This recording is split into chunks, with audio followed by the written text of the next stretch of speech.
morning. Welcome to my channel. I'm Mark, and I am the Clueless Luthier. Today, we're going to start working on finishing the guitar. But some things I wanted to back up on to talk about. After my last video, I kept toying with it a little bit, trying to get ready for the next step. So I actually bolted this on to the guitar, and I decided to double check everything as far as the angle of the neck, any twisting. It all changed. Now in the instruction video, they never did that, so I didn't either. I will always do that if I ever do a bolt on neck again. So I bolted it, I took it on and off many times and just reset it.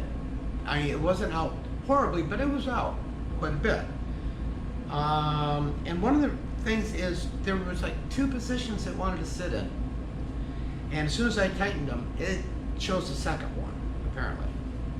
So I did all that.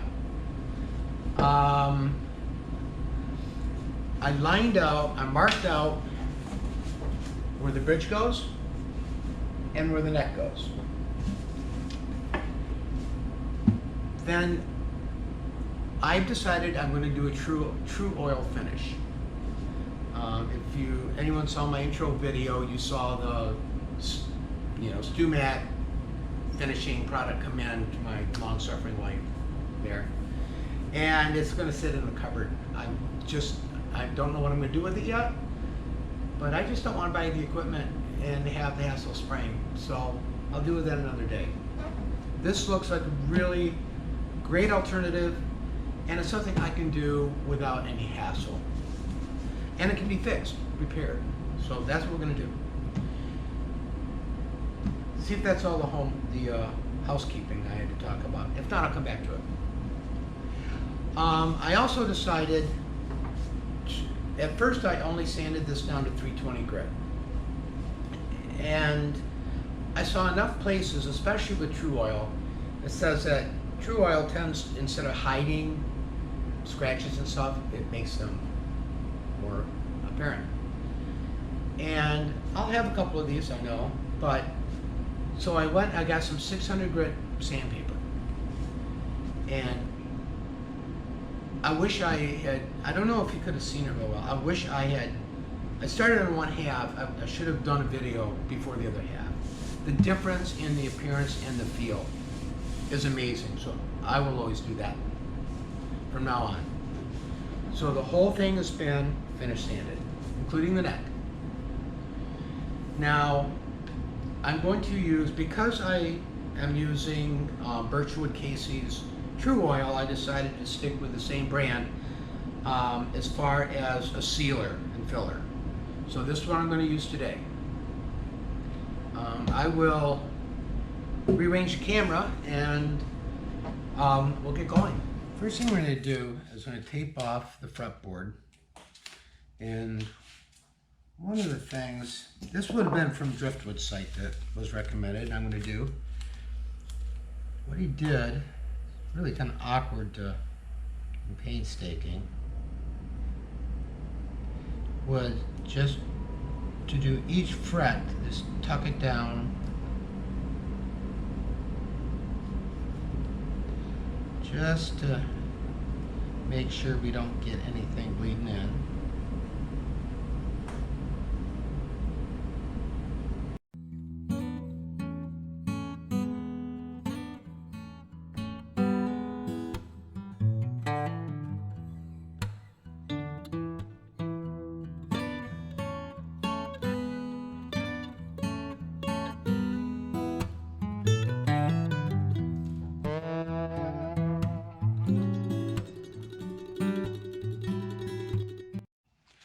All right, I'm going to put a little paper towel in here. This is like a Terry microfiber shop towel I'm going to use.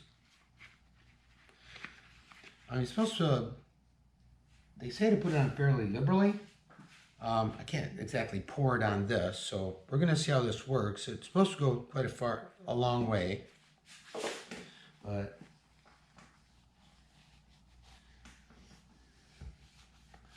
let's see. Interesting getting it in here.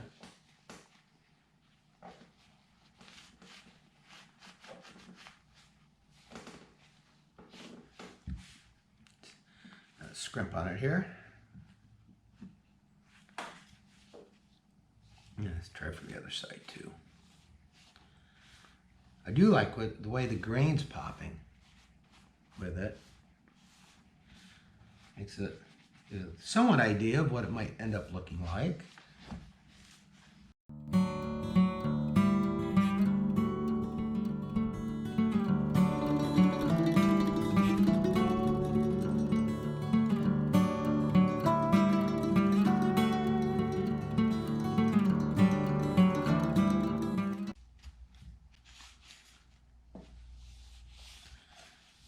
Okay, and let that dry. All right, we are not going to put this on the top. Spruce is really not very porous. And so I'm going to concentrate on the mahogany side and backs. So I'm going to start with the sides.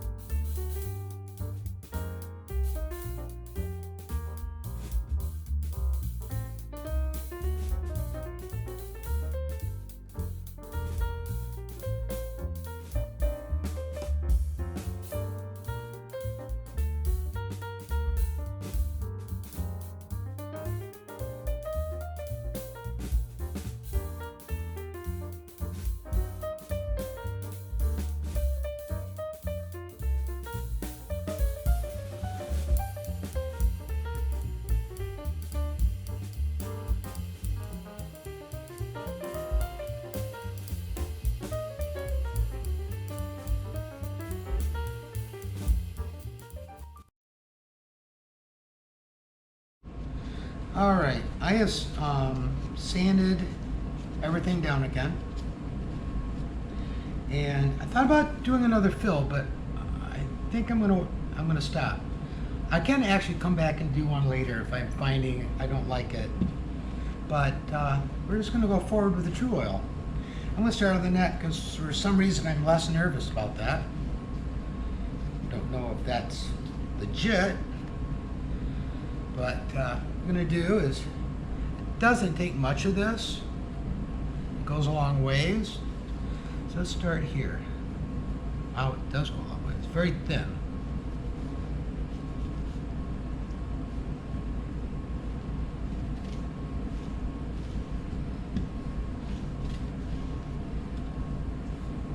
Now this is the most porous part. I'm gonna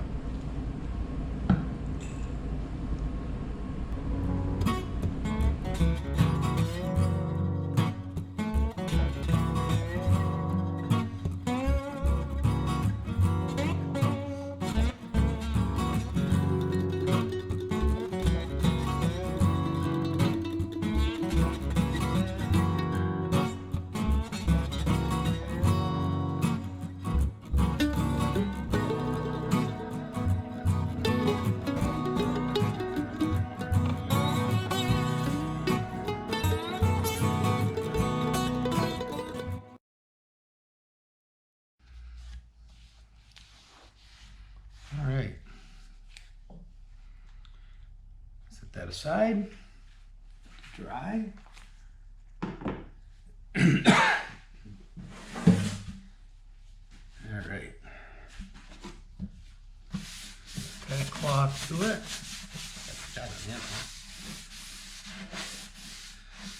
I really debated whether or not to put this together and do it that way. I've seen it both ways. I'm going to at least start with it apart. Maybe along the way I'll change my mind, but we will see. Let's start with the top.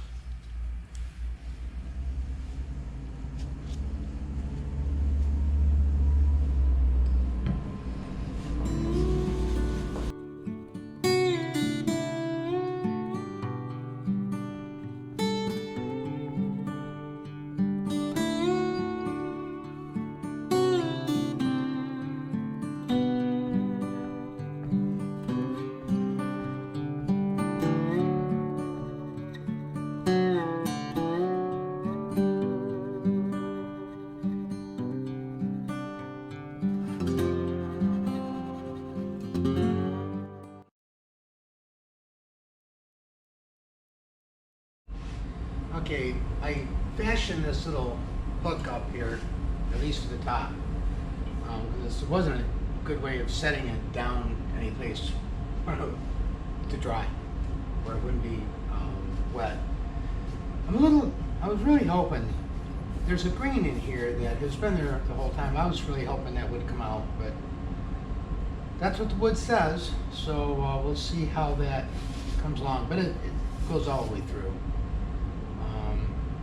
Anyway, so I have some 4/0 steel wool, and I'm just going to lightly knock off the gloss a little bit, make sure there's no particulants from dust or settled in. Dust. Loose there a little bit. Cat cloth.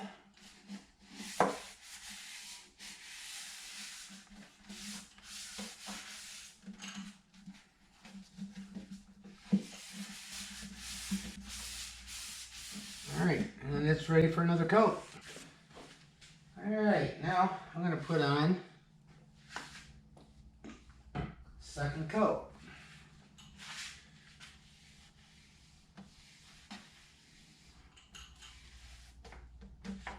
I think I'm going to change here. I'm going to do the front and back first. Something to hang on to.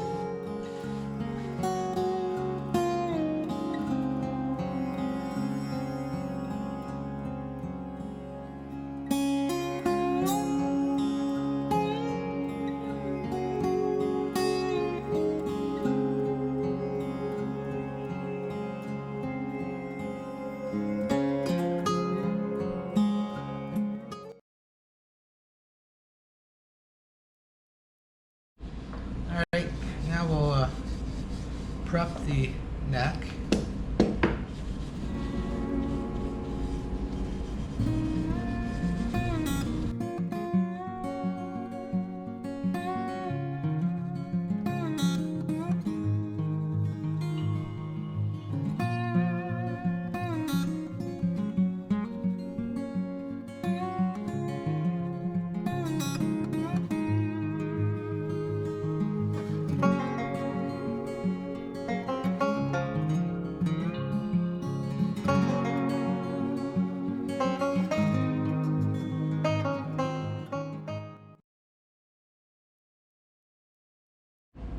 All right, I now have 2 coats of True Oil on, and I'm going to let this, well, this time I'm going to let it sit overnight. It's the end of the day.